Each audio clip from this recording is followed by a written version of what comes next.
Aerodynamics, formerly Aero Development, was a roller coaster and ride manufacturer based out of Clearfield, Utah that went defunct in 2002. So it's been over 20 years since they last built a roller coaster, but the impact they've had on the amusement industry is nothing short of incredible. Without the innovations of Aero, roller coasters would not be what they are. They're the reasons that we have steel tubular track going all the way back to the Matterhorn at Disneyland. They built almost 100 roller coasters around the world during their 57 years of operation, and in today's video, I'm going to be counting down my personal 10 favorites. Now, the caveat to that is I am only selecting roller coasters that I have experienced and that are currently in operation. So like if you had asked me a couple years ago, I'd probably have Vortex at Kings Island on this list. That was an Aero I was actually pretty sad to see go. But there's still a lot of great ones around the world, so let's jump in with number 10 with my personal favorite Aero mine train, Thunderation at Silver Dollar City. What I truly love about this attraction is the use of terrain. The lift hill doesn't come until towards the end of the ride. You just have a natural buildup of momentum flying through the woods through a crazy forceful double helix, and still a pretty impressive drop at the end. One attraction that just barely missed the list for me is Adventure Express at Kings Island. That's definitely the ride I would most similarly compare Thunderation to. The difference is, Adventure Express just ends with the lift hill. Thunderation still has a little bit to go after it. But it's such a well done attraction, certainly janky, but then again, most of the coasters on this list are janky. That's just what happens when most of your rides were built in the 80s or 90s. At the number 9 spot, we have our first looping coaster, and that is Dragon Mountain at Marineland. Aero is particularly famous for their looping coasters, and Dragon Mountain is one of their strangest. Not only is it an incredibly long experience, but it uses the terrain, features 4 inversions, 2 of which come much later in the layout after you've already done so much. There's a crazy double helix through a mountain, but it's like an unfinished mountain. It's very strange. This ride is purely making this list because of how wacky and weird it is. At the number 8 spot is one of the largest Aero coasters ever built, with the big one at Blackpool Pleasure Beach. And this is a tough one because it has some things that it does well, but a lot of the ride is still just kinda okay. Like the big one is certainly huge and has a very memorable first drop, but a lot of the ride is just gliding around. A lot of people joke that it sometimes feels like a monorail, but despite its many ramps, the ride has built up quite a following. A lot of people really enjoy this attraction. And because of that, Blackpool has done their part in keeping up with it over time. I know they've retracked many sections to keep this thing going. But even though it's far from a perfect ride, I enjoy its length and speed. It's enough to make this top 10, however, it is not the best hypercoaster they built. We'll get to that one later. At the number 7 spot, we have the 1990 massive Aero looper Viper at Six Flags Magic Mountain. Viper is an absolute monstrosity, standing 188 feet in the air. Because of its position on the hillside, it looks even bigger in person when you're standing right next to it. There's so much to this ride. I love that it's still here, that it's still one of the iconic attractions of the park, even though they're now up to like 20 roller coasters. I found that it actually tracks pretty well, and I think that Magic Mountain's done a pretty good job of maintaining it. It's not one I would necessarily ride every visit to Magic Mountain, but I've enjoyed every ride I've had on it. Coming in at number 6 is a true classic at Space Mountain at Walt Disney World, specifically the Magic Kingdom. Now, this is the only ride on this list that is here because of a technicality. The coaster was not designed by the people at Aero. That was Walt Disney Imagineering. Space Mountain was a collab between them and Aero, who manufactured the track. That's enough reason for me to count it. The ride as a whole was based off of the original Matterhorn design at Disneyland, so they kept the 2-track idea, but this time put it completely indoors. Riders sit in a single file line, twisting and turning through the dark. It's a 1975 attraction, one that has become so famous around the world. I enjoy all the Space Mountains, but this one in particular feels special, primarily because it gives airtime. At least on one side it does. There's an Alpha and Omega side. I highly recommend the Omega side. There's like multiple hills that are like sharp ejector. It's like totally surprising. You don't get that on the one at Disneyland, that's for sure. So now we're at our top 5. Let's talk about Loch Ness Monster at Busch Gardens Williamsburg, the 1978 interlocking looping coaster. Like Space Mountain, this is one of those just iconic attractions that'll be here probably forever. In fact, Busch Gardens Williamsburg is doing what they can to extend its life by doing some retracking this upcoming off-season. And talk about a ride that has a little bit of everything. I love the drop, the interlocking loops, the 2 lift hills, and this was my first big roller coaster. So for that reason, it's very sentimental. It's such a classic, but then again, so are most of these rides.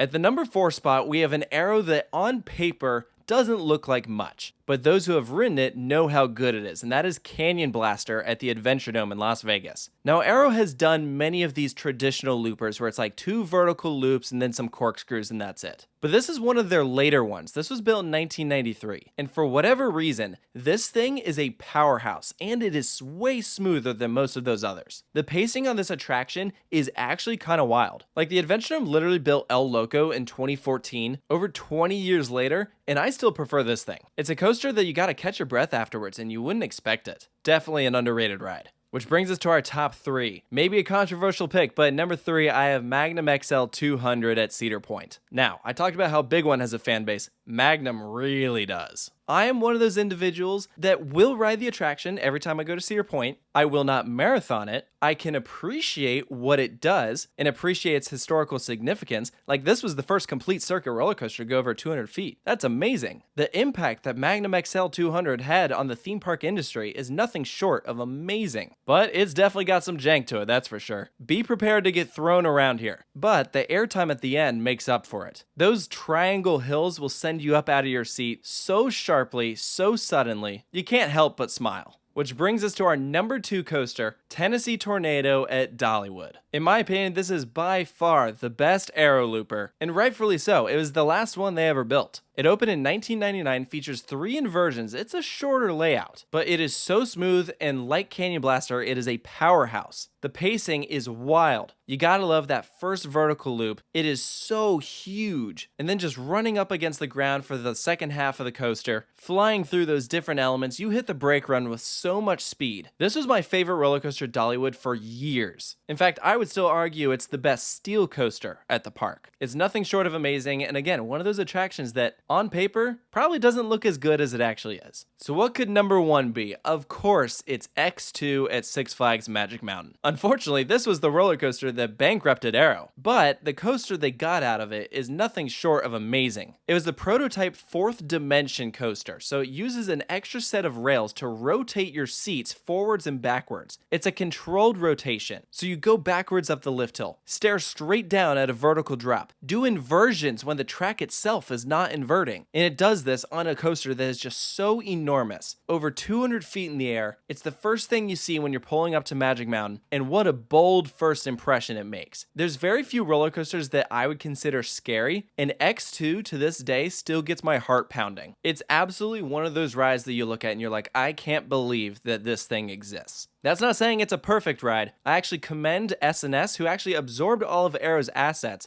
They went on and produced 2 more 4th dimension coasters, one in China, one in Japan, which are much more refined. They deliver better ride experiences, but this one is still the original, which is why it is my number 1 roller coaster by Aerodynamics. But I do want to give a couple honorable mentions. You gotta appreciate Gemini at Cedar Point, once the tallest roller coaster in the world, 2 tracks. 2 other favorite Arrow mine trains of mine are Excalibur at Valley Fair and Roadrunner Express at Fiesta, Texas. I also quite enjoy their suspended coasters like the Bat at Kings Island. Desperado is the largest Arrow coaster that did not make this list. It's one of their hypers that can't seem to stay open. It's located out in the middle of nowhere at Buffalo Bills in Nevada. I only rode it once and I wasn't a huge fan of it, but you still gotta appreciate it for its size. And then of course, the Matterhorn at Disneyland. Good fun, but roller coasters have definitely gotten better since then. So let me know down in the comments below, what are your favorite roller coasters produced by Aerodynamics? Let me know if you agree with this list, if you think there's anything I left out. And of course, stay tuned for more rankings here at Coaster Studios, and I'll see you next time.